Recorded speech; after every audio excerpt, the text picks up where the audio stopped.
요한복음 10장 10절, 우리 스크린에 있는 구절 우리 같이 읽도록 하겠습니다. 시작.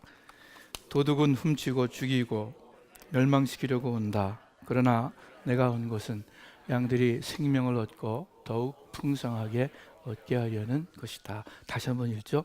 도둑은 훔치고 죽이고 멸망시키려고 온다. 그러나 내가 온 것은 양들이 생명을 얻고 더욱 풍성하게 얻게 하려는 것이다. 예수님께서 하신 말씀입니다. 이 말씀에서 예수님께서 이 땅에 왜 오셨습니까? 내가 온 것은 말씀하시죠. 여기서 양은 우리 인간, 여러분과 저를 의미합니다. 예수님께서 이 땅에 오신 것은 양들이, 즉 여러분과 제가 생명을 얻고 더 풍성히 얻게 하기 위해서 이 땅에 오셨습니다. 도둑은 그 예수님과 대적하는 어둠의 세력, 즉 사탄을 의미합니다. 사탄의 목적은 하나님의 형상대로 지으심을 받은 우리 인간을 해치고 빼앗고 그리고 결국 멸망시키는 것입니다. 이러한 사탄의 계획과 반대로 예수님은 우리를 복된 삶, 영생으로 인도하시는 분입니다. 이것을 다른 성경 구절에서는 이렇게 표현하고 있습니다. 요한복음 3장 17절에 다 같이 읽어볼까요? 하나님께서 자신의 아들을 세상에 보내신 것은 세상을 심판하시려는 것이 아니라 그 아들을 통해 세상을 구원하시려는 것이다. 요한복음 12장 47절 나는 세상을 심판하려고 온 것이 아니라 세상을 구원하러 왔다. 아멘. 우리를 사탄의 권세, 어둠과 죄로부터 구원하셔서 풍성한 생명을 얻게 하시려고 예수님께서 우리에게 오셨습니다. 여기서 풍성한 생명은 우리가 죽은 다음에 가는 천국만을 의미하지 않습니다. 예수님께서 분명히 천국이 너희 가운데 있다, 이미 있다 말씀하셨듯이, 그리고 우리가 기도할 때 하나님의 나라가, 하늘나라가 임하옵시며 이렇게 기도하듯이 풍성한 생명은 이 생의 삶에서도 주님과 함께 누리는 더욱 풍성한 삶을 의미합니다. 여러분 기억하시기를 바랍니다. 예수님은 여러분과 제가 더 복되고 아름다운, 더 풍성한 삶을 누리게 하기 위해서 이 땅에서, 저 세상에서 그 풍성한 생명을 누리게 하시기 위해서 오셨습니다. 내가 온 것은 양들이 생명을 얻고 더 풍성히 얻게 하려는 것이다. 이게 참 좋은 말씀이죠. 복음이죠. 기쁜 소식이에요. 예수님의 말씀을 여러분 마음 가운데 먼저 기억하시길 바랍니다.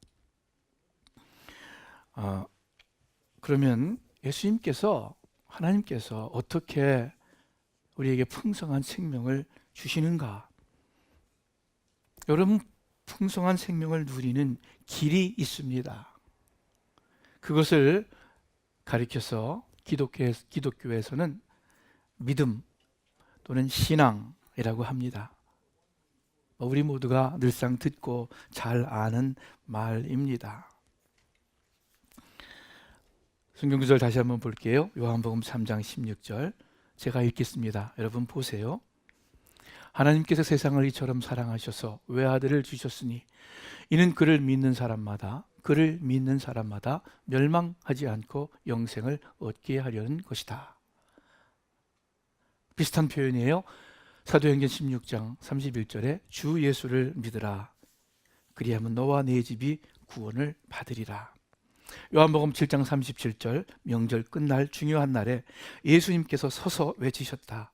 누군지 목마른 사람은 다 내게로 와서 마셔라. 나를 믿는 사람은 성경의 말씀대로 그 마음속에서 생수의 강이 흘러 넘칠 것이다. 여러분, 그 마음 가운데서 생수의 강이 흘러 넘친다. 얼마나 풍성한 생명을 의미합니까? 얼마나 복되고 풍성한 삶입니까? 어떻게 해요? 믿음으로, 믿음을 통해서 말씀합니다. 그러면 이 믿음을 통해서 영생 풍성한 생명을 얻는다는데 믿음이 무엇인가?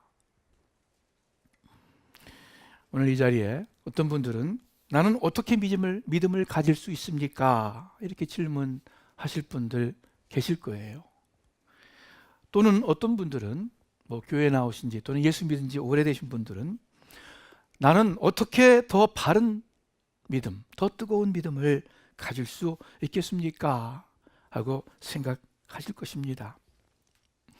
감사한 것은 대부분의 분들이, 교회 나오시는 대부분의 분들이 더 온전하고 더 굳센 믿음으로 자라기를 바랍니다.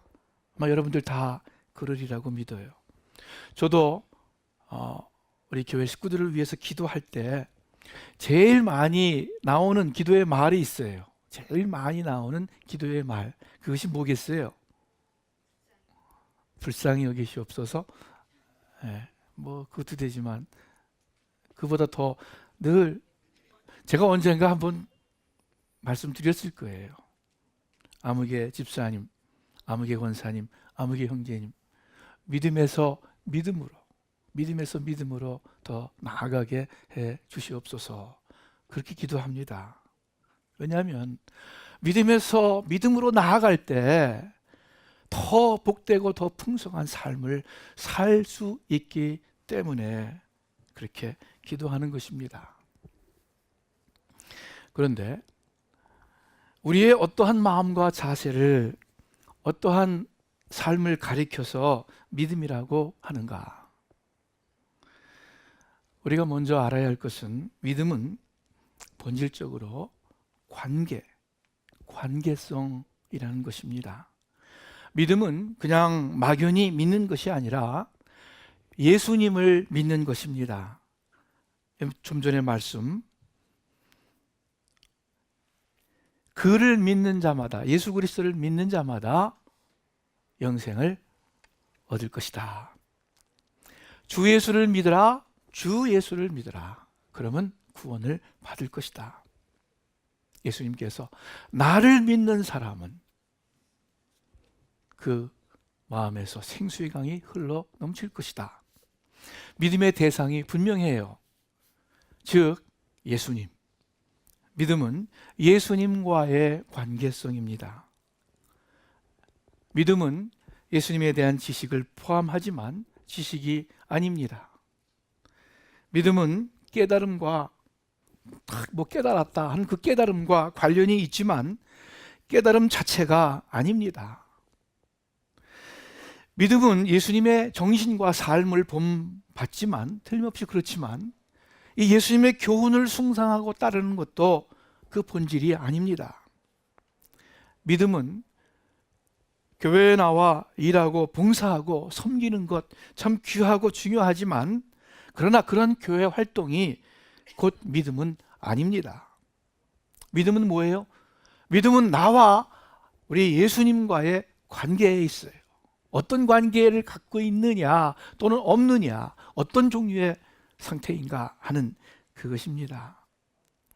어떤 분이 예수님은 기독교의 창시자이고 성인이고 훌륭한 스승이다, 그렇게 생각하지만 그 본인과는 별 관련이 없다 생각된다면 예수님 참 좋은 분이야? 하나님의 아들이라고 그러셔? 그러나 나랑 직접적인 관계가 없다면 그 믿음이 없는 거예요. 믿음이 없으면 영생, 하나님께 속한 풍성한 생명이 없는 것입니다. 어떤 분이 예수님을 알고 믿는 것 같은데 뭔가 확실치가 않아요. 즉 예수님과의 관계가 분명히 서 있지 않아요. 그렇다면 그 믿음이 확실치 않은 것입니다. 그러면 풍성한 생명도 확실하지 못하다는 거예요. 또 어떤 분이 예수님 영접했고 분명히 믿는데 현재 나의 삶에서 그 예수님의 관계가 실제로 좋게 나타나지 못한다면 그 믿음이 열매를 맺지 못하고 있는 상태입니다. 복음의 씨앗이 심겨지고 싹이 나고 어느 정도 자랐지만 이 세상의 가시덤불에 맡겨서 열매를 맺지 못하는 것과 같습니다. 그것도 풍성한 생명이라고 말할 수 없어요. 여러분의 믿음은 어떻습니까? 이 질문은요, 여러분은 현재 예수님과 어떤 관계에 있는가 하고 묻는 것입니다. 또한 이 말은 여러분은 현재 풍성한 생명을 누리고 계십니까? 하고 묻는 것입니다. 우리 사랑하는 스스만교회 식구 여러분들, 오늘 아침 예수님과 바르고 온전한 관계를 맺기를 바랍니다. 여러분 이거 의식적으로 생각하세요. 의도적으로 생각하세요. 여러분 자연스럽게는 교회 나와서 자연스럽게는 내가 예수님과 어떤 관계에 있는가 이거 생각하게 되지가 않아요. 믿음에 대해서 진지하게 나 자신을 돌아보게 되지가 않아요. 사탄이 그걸 원치 않기 때문에 그래요. 아주 어려운 환난을 당하면, 너무너무 힘든 문제를 만나면 아마 그때 하나님을 의지하고 하나님의 뜻을 생각하면서 어떤 믿음에 대해서, 주님과의 관계에 대해서 다시 돌아볼 거예요. 그러나 우리가 어려운 문제, 세상의 고통과 환난을 꼭 받아야만 할 필요는 없잖아요. 여러분 의도적으로, 의식적으로 여러분과 주님과의 관계를 진지하게 실제적으로 생각해 보시기를 바랍니다. 재정립하시기를 바랍니다. 그래서 우리가 좀 더 온전한 믿음을 가지고 또는 그 믿음을 새롭게 하고, 그래서 그 믿음을 통해서 영생, 복되고 더 풍성한 삶을 매일매일 사시기를 간절히 바랍니다. 이것이 예수님께서 이 땅에 오신 목적이에요. 이것이 또 오늘 여러분께 전하는 이 말씀의 목적입니다. 예수님과의 온전한 관계는 구체적으로 어떻게 나타나는가? 여러분 크게 두 가지입니다. 많이 들으신 표현일 거예요. 동전에 앞뒤가 있듯이 믿음의 양면 있습니다. 믿음의 두 요소라고도 말합니다. 뭐예요? 믿음은 의지와 순종이라고 그러죠. 예수님과의 바른 관계는 예수님에 대한 의지와 순종으로 나타납니다. 예수님을 의지하고 예수님을 순종하는 것인데, 특별히 예수님의 말씀을 의지하고 순종하는 것입니다. 여러분 이 성경의 말씀은 크게 나누어서 약속과 명령으로 나눌 수 있어요. 약속과 명령으로 나눠지는데, 그러므로 주님과의 온전한 관계는 이 주님의 약속의 말씀을 믿고 의지하고 또 주님의 명령의 말씀을 믿고 순종하는 것입니다. 의지하고 순종하는 삶입니다. 유대 민족의 조상인 아브라함을 가리켜서 믿음의 조상이라고 이야기를 합니다. 아브라함은 어떻게 믿음의 조상이 되었는가? 아브라함에게 일어난 중요한 두 사건이 있습니다. 창세기 15장에 보면 하나님께서 아브라함에게 나타나시는데 밤에 밖으로 나가서 밤하늘에 수많은 별들을 보게 합니다. 15장 5절 6절에 제가 읽을게요. 주님께서 아브라함을 데리고 바깥으로 나가 말씀하셨다. 하늘을 우러러 저 수많은 별들을 세어보아라. 그리고는 말씀하시길 너의 자손이 저 별처럼 많아질 것이다. 아브라함이 주님을 믿으니 주님께서는 아브라함의 그런 믿음을 의로 여기셨다. 이 나이 많은 아브라함으로서는 도저히 상상할 수 없는 놀라운 하나님의 말씀이었습니다. 스스로는 불가능한 약속이었습니다. 그래서 로마서에서는 이 아브라함이 바랄 수 없는 중에 바라고 믿었다 말씀합니다. 아브라함은 전지전능하신 하나님이심을 알고 그래서 바라고 믿었어요. 하나님을 의지했습니다. 또 창세기 22장에 보면은 하나님께서 아브라함을 시험하여서 그 외아들 이삭을 제물로 바치라고 명령하십니다. 아브라함이 이해할 수 없는 가혹한 명령이었지만 아브라함은 묵묵히 그대로 순종합니다. 아들을 죽이려고 칼을 들어 치려는 순간 하나님의 사자의 소리가 들렸습니다. 천사가 뭐라고 이야기합니까? 그 아이에게 손대지 말아라. 내 아들 독자라도 내게 아끼지 않았으니 이제 내가 참으로 하나님을 경외하는 줄을 알았다. 아브라함이 하나님의 명령을 순종했을 때 하나님의 인정하심을 받습니다. 아브라함의 믿음이 확증됩니다. 아브라함은 이처럼 하나님의 약속을 의지하고 하나님의 명령을 순종했기에 믿음의 조상이라는 칭송을 받게 되었습니다. 신약에 와서요, 누가복음 7장에 보니까 한 백부장이 나옵니다. 이 백부장은 로마 군인의 오늘날의 한 중대장급 되는 그 장교입니다. 예수님께서 이 백부장의 믿음을 아주 무척 칭찬하셨습니다. 예수님께서 어떤 믿음을 보시고 칭찬하셨는가? 이 백부장의 종이 병들어 죽게 되었을 때 백부장이 예수님을 찾습니다. 그래서 예수님께서 그 백부장의 집을 향해 갑니다. 제가 읽을게요. 예수께서 그들과 함께 가셨다. 백부장의 집에서 그리 멀지 않은 곳에 이르렀을 때에 백부장은 친구들을 보내어 예수님께 이렇게 아뢰게 하였다. 주님, 더 수고하실 것 없습니다. 저는 주님을 내 집에 모셔드릴 만한 자격이 없습니다. 그래서 내가 주님께로 나아올 엄두도 못 냈습니다. 그저 말씀만 하셔서 내 종을 낫게 해 주십시오. 여러분, 이 백부장은 어떠한 사람입니까? 이 백부장은 그 자신의 사랑하는 종이 병들었을 때에, 즉 어려운 문제에 처했을 때에 예수님의 능력과 자비하심을 의지해서 예수님을 찾았습니다. 더욱이 자신이 이방인, 죄인임을 알고 예수님을 모실 만한 자격이 없는 사람임을 알았습니다. 그런데 이 자격이 안 되는 사람으로서 당당한 요구는 아닐지라도 그저 예수님의 능력과 자비하심을 믿고 의지한 사람입니다. 그것이 믿음이죠. 그 다음 구절 7장 8절, 누가복음 7장 8절, 우리 다 같이 한번 읽어보죠. 시작. 나도 상관을 모시는 사람이고 내 밑에도 병사들이 있어서 내가 이 사람들어 가라고 하면 가고 저 사람들어 오라고 하면 옵니다. 또 내 종들어 이것을 하라고 하면 합니다.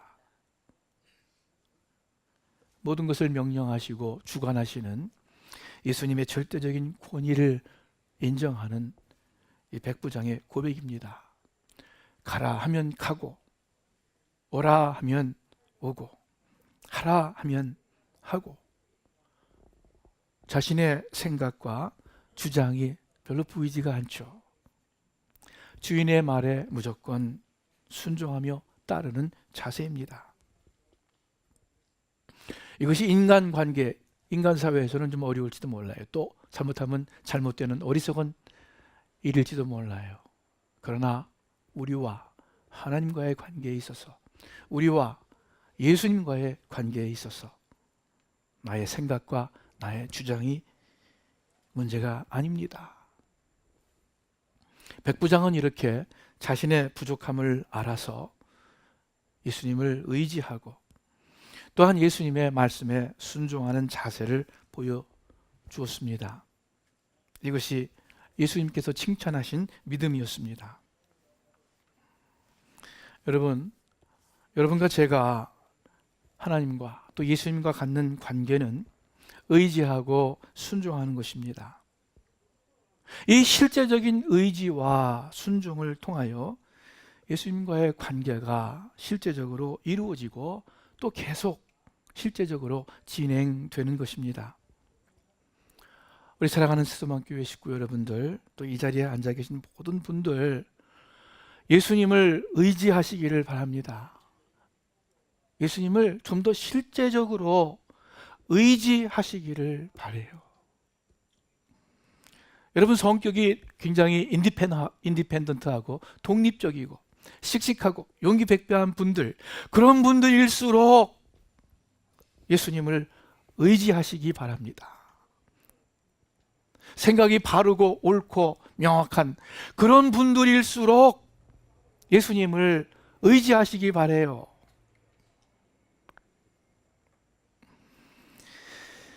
의지한다는 것은 때로는 아브라함처럼 바랄 수 없는 중에 바라고 믿는 것입니다.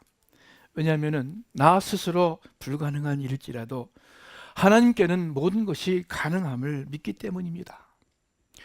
여러분, 죄인인 우리가 어떻게 거룩하신 여호와 하나님을 향해서 아바 아버지, 내 아버지라 이렇게 부를 수가 있겠습니까? 천민이 임금 앞에 가서 내 아버지요 이렇게 얘기했다가는 당장 사형당할 거예요. 그죠? 말이 안 되죠. 그런데 여러분과 제가 하나님의 자비하심과 예수 그리스도의 그 대속의 십자가를 믿고 의지하기 때문에 우리가 하나님 앞에 담대히 나아갑니다. 바울이 내게 능력 주시는 자 안에서 내가 무엇이든지 할 수 있느니라 하고 고백합니다. 틀림없이 나는 부족하고 무능하지만 그러나 예수님을 의지할 때 주께서 모든 일을 행하시고 이루심을 믿기 때문입니다. 여러분, 이것은 나의 책임을 회피하는 것과는 다릅니다. 내 할 일을 무시하고 소홀히 한다는 뜻이 결코 아닙니다. 주님을 의지해서 바랄 때 주님은 우리가 할 수 있는 또 해야 할 일들을 가르쳐 주십니다. 그래서 우리는 또한 우리가 할 수 있는 일들을 열심을 다해서 행하는 것입니다. 그것이 순종이죠. 주님의 도우심을 믿고 의지하기 때문입니다. 이 세상은 불신의 세대라고 합니다. 특별히 이 이민 사회에서 살아가는 분들, 일하시는 분들, 참 각박한 세상임을 모두 다 느끼실 거예요. 그 젊었을 적에 어떤 분을 봤는데 한 10년, 20, 15년 후에 이렇게 얼굴을 봤는데 LA에서 만났어요. 근데 그 얼굴이 그 옛날보다 뭐 나이가 들었으니까 늙었겠죠. 그러나 그 인상이 뭔지 피곤하고 뭔지 짜증이 있고 뭔지 어두운 그런 인상으로 변했어요. 근데 많은 사람들의 경우 조금씩 그렇게 인상이 변합니다. 아마 이 이민 생활에서 찌들려서 그런 걸 거예요. 제가 어제 어떤 목사님의 설교를 이렇게 비디오로 보았습니다. 제가 한 15년 전에 알던 신학교에서 알던 목사님이었어요. 이분을 찾아서 이렇게 인터넷에서 찾아서 설교를 딱 보는데 그 인상이 옛날 15년 전에 보던 인상이 아니에요. 그러니까 뭐 좋지가 않아요, 옛날보다는. 그래서 이분이 목회에 참 고생을 많이 하시는구나. 참 이 성도들하고 뭔가 시달렸구나. 그런 생각이 들지 않을 수가 없어요. 참 사람을 의지하고 믿고 그대로 받아들이고 그 사람의 말을 그대로 받아들이지 못하는 그러한 힘든 세상에 살고 있습니다. 그러나 여러분, 그거는 이 세상의 일이고 그것은 세상 인간관계이고 우리 하나님과의 관계에서는 다릅니다. 하나님은 영원히 신실하신 분이에요. 여러분과 제가 전폭적으로 믿고 의지할 수 있는 하나님이십니다. 여러분, 성경에서 제일 많이 나오는 말이 무엇인지 아세요? 뭐 구약에서 좀 더 많이 나와요. 그러나 신약에서도 많이 나와요. 제일 많이 나오는 하나님께서 우리에게 주시는 말씀, 이게 무엇일 것 같아요? 이것입니다. 두려워하지 말라. 내가 너와 함께 함이니라. 또는 염려하지 말라. 내가 너와 함께 하니라. 그 성경의 중요한 순간마다 중요한 구절에 계속 하시는 말씀이에요. 하나님께서 아브라함을 부르시면서 하신 말씀입니다. 모세를 부르시면서 하신 말씀입니다. 여호수아를 지도자로 세우면서 하신 말씀입니다. 두려워하지 말라, 내가 너와 함께하느니라. 구약의 많은 선지자들에게, 또한 예수님께서 12 제자들을 떠나시면서 보내시면서 하신 말씀이에요. 내가 너희와 항상 함께 있겠다. 바울에게 나타나 말씀하셨어요. 두려워하지 말아라, 내가 너와 함께하느니라. 마찬가지로 오늘날 여러분과 저에게 말씀하십니다. 두려워하지 말아라, 내가 너와 함께한다. 근심하지 말아라, 염려하지 말아라, 너무 불안해하지 말아라. 왜? 내가 너와 함께 있지 않느냐, 내가 너를 도와주지 않느냐, 내가 너를 사랑하지 않느냐, 내가 너를 인도하고 보호할 테니 염려하지 말아라. 우리 이 하나님을, 이러한 예수님을 여러분 좀 더 의지하시기를 바랍니다. 믿음이에요. 주님과의 관계예요. 여러분 예수님을 더욱 순종하시기를 바랍니다. 그리고 실제로 순종하시기를 바랍니다. 많은 분들이 순종이 어렵다고 말합니다. 사실 쉽지 않죠. 실제 예수님의 말씀을 실천하는 것이 어렵습니다. 그런데 어렵다고 불가능한 것은 아니에요. 이건 도저히 내가 할 수 없어. 여러분 포기하지 마시길 바래요. 낙심하지 마시기를 바래요. 너무 어려운 말씀이라고 나랑 상관없다고 팽개쳐 두지 마시기를 바랍니다. 이 순종에 대한 한 팁을 드린다면, 여러분 기도하시면서 내가 할 수 있는 일들을 한번 생각해 보세요. 하나님께서 내게 명령하시고 내게 원하시는 일들이 무엇일까? 내가 실천하면 주께서 기뻐하실 일들이 무엇일까 하면서 한번 적어보세요. 내가 행할 수 있는 작은 일들을 적어보세요. 그리고 그 작은 일, 쉬운 일부터 하나씩 순종해 보세요. 여러분과 제가 예수님께 물으면 매일매일 우리에게 주시는 하나님의 명령이 있어요. 그 가운데 내가 할 수 있는 것들을 생각하면서 그 주님의 음성을 따라서 한번 실천해 보시기를 바랍니다. 다 사람에 따라 다를 거예요. 어떤 사람에게는 너 좀 더 기도해라, 너 예수 믿는 사람이 어떻게 기도를 그렇게도 안 하니 하고 기도가 필요하다고 말씀하시는 분들 계실 거예요. 하루에 5분이라도, 하루에 10분이라도 여러분 기도하시기를 바랍니다. 밤새워 기도하라는 것 아니에요.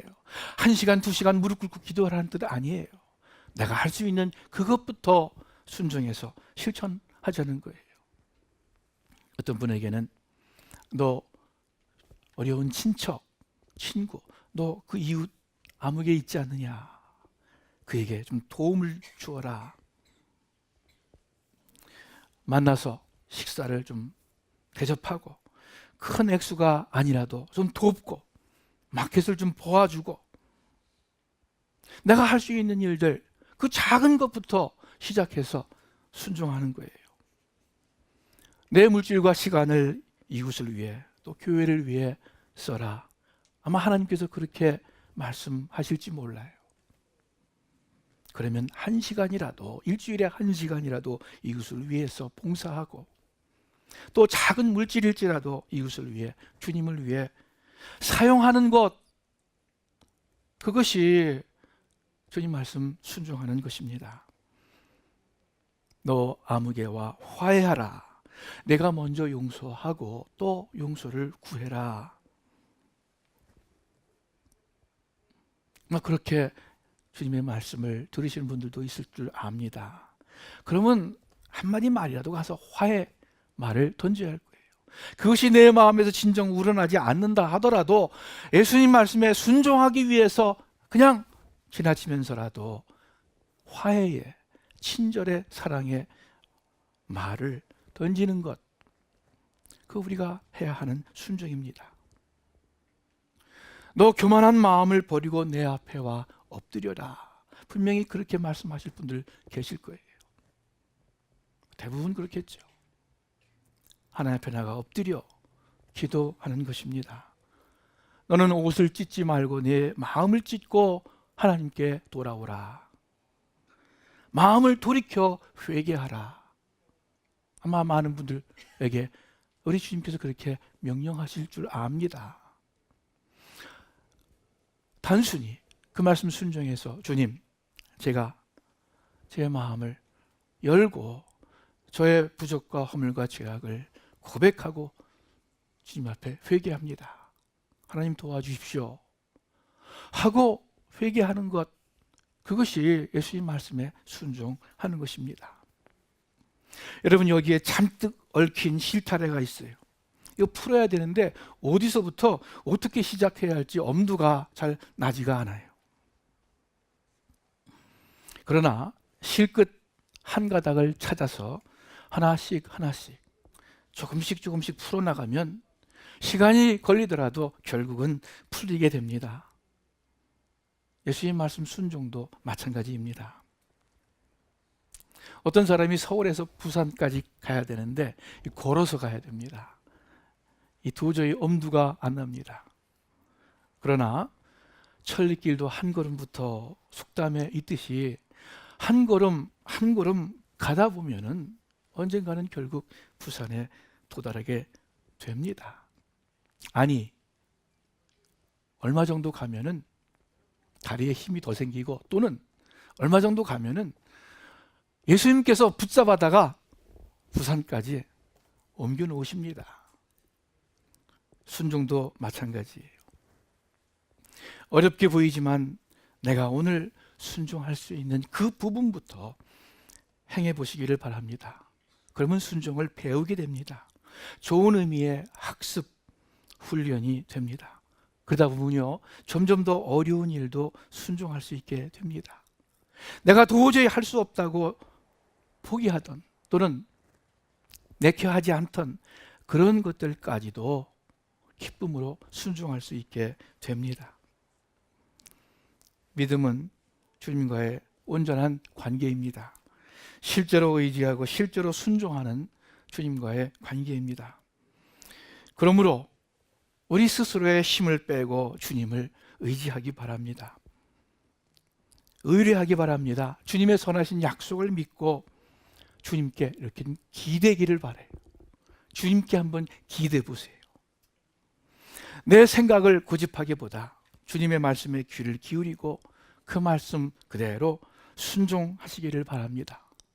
때로는 이해가 안 되어도, 때로는 내 머리에 그것이 정리가 안 될지라도 내 생각보다 옳고 확실한 이 성경에 있는 주님의 말씀을 따라서 그저 순종하시기를 바랍니다.